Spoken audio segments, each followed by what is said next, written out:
사무엘상 18장 17절에서 30절까지의 말씀입니다.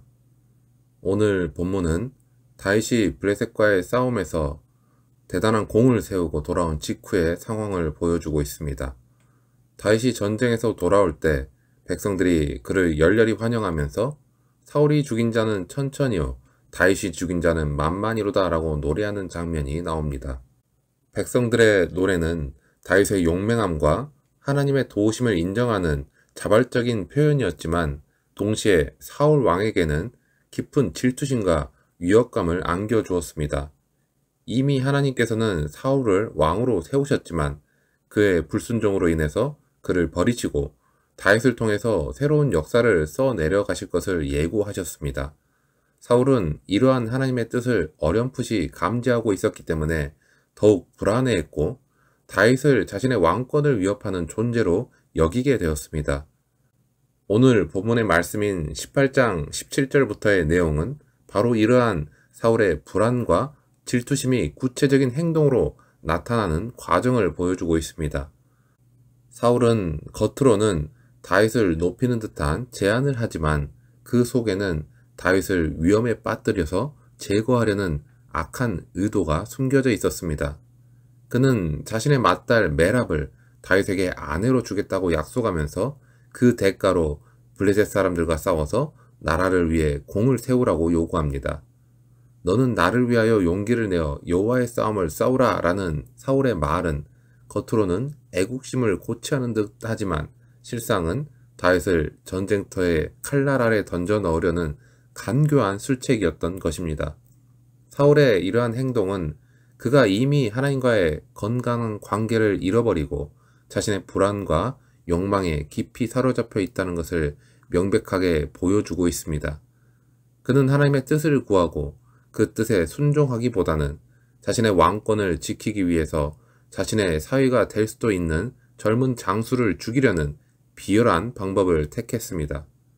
이것은 하나님을 떠난 인간의 삶이 얼마나 어리석고 파괴적인 방향으로 흘러갈 수 있는지를 여실히 드러내는 사례라 할 수 있습니다. 자신의 생각과 감정에 따라 움직이면서 하나님의 뜻을 외면하는 사울의 이러한 모습은 오늘날 우리에게도 경각심을 주는 모습이라 할 수 있습니다.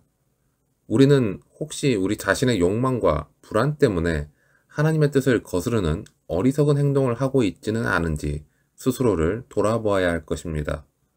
사울의 첫 번째 계획은 다윗의 겸손한 태도와 하나님의 보호하심으로 인해 실패로 돌아가게 됩니다. 다윗은 왕의 제안에 대해 자신은 미천한 자라고 답하면서 겸손하게 거절했고 결국 사울의 딸은 다른 사람에게로 시집을 가게 됩니다. 그러자 사울은 더욱 교활하고 악랄한 두 번째 계략을 꾸미게 됩니다. 이번에는 둘째 딸인 미갈을 다윗에게 주겠다고 약속하면서 그 대가로 블레셋 사람들의 포피 100개를 가져오라고 요구합니다. 당시 블레셋은 이스라엘의 가장 강력한 적이었고 포피는 블레셋 남성의 할례를 받지 않은 부분을 의미합니다. 이것을 100개나 가져오라는 사울의 요구는 다윗에게 엄청난 위험을 감수하라는 무시무시한 명령이었습니다. 이것은 이전의 제안보다 훨씬 더 노골적으로 다윗을 죽이려는 의도를 담고 있는 것이었습니다. 사울은 다윗이 블레셋과의 치열한 전투를 통해 죽거나 심각한 부상을 입을 것이라고 확신을 했을 것입니다. 자신의 딸을 이용하여서 다윗을 함정에 빠뜨리려는 사울의 이러한 모습은 그의 악한 마음을 여실히 드러내고 있습니다. 하지만 성경은 28절에서 중요한 사실을 기록하고 있습니다. 여호와께서 다윗과 함께 계심을 사울이 보고 알았고 사울의 딸 미갈도 그를 사랑하므로 사울이 다윗을 더욱 두려워하여 평생에 다윗의 대적이 되니라. 사울은 다윗이 단순한 인간적인 능력을 넘어서서 하나님과 함께하고 있다는 것을 분명하게 인지했습니다.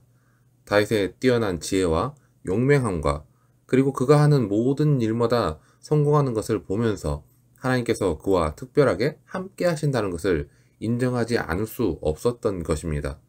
악인이었던 사울은 하나님의 영이 함께하는 다윗을 두려워했습니다. 다윗의 존재 자체가 하나님의 뜻을 드러내는 강력한 증거였고 자신의 불순종과 어리석음을 여지없이 폭로하는 거울과 같았기 때문입니다. 빛이 어두움을 드러내듯이 하나님의 사람 다윗은 하나님을 떠난 사울의 악함을 자연스럽게 드러냈습니다. 이러한 두려움은 사울로 하여금 더욱더 다윗을 적대시하고 제거하려는 강렬한 마음을 품게 만들었습니다. 악인은 하나님의 사람을 미워하고 박해하려고 하지만 결국 그 모든 시도는 하나님의 뜻을 거스르는 어리석은 행동이 될 뿐입니다. 사울은 자신의 권력을 유지하고 다윗을 제거하기 위해서 끊임없이 계략을 꾸미고 악한 술수를 사용했습니다. 첫째 딸 메랍을 아내로 주겠다는 약속도, 둘째 딸 미가를 이용한 함정도 모두 하나님의 섭리 가운데 실패로 돌아가게 되었습니다. 오히려 사울의 악한 의도와는 정반대로 다윗은 미갈과 결혼하여서 왕의 사위가 되었고 백성들의 존경과 사랑은 더욱 깊어졌습니다. 사울이 다윗을 죽이려고 하면 할수록 다윗은 더욱더 견고하게 하나님의 보호하심 아래에 놓였고 그의 명성은 더욱 높아져만 갔습니다. 이러한 일련의 사건들을 통해서 우리는 변치 않는 진리 하나를 분명하게 깨달을 수 있습니다. 그것은 바로 하나님의 뜻을 막을 사람의 수단은 없다는 것입니다. 사울은 자신의 왕권을 지키고 다윗을 제거하기 위해서 온갖 인간적인 지혜와 권력을 동원했지만 결국에는 하나님의 계획하심은 조금의 차질도 없이 완벽하게 진행되었습니다.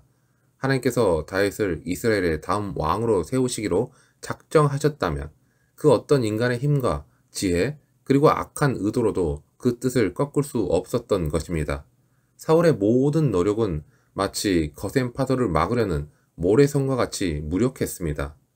이것은 단순히 구약시대의 역사 속에서만 나타나는 진리가 아닙니다.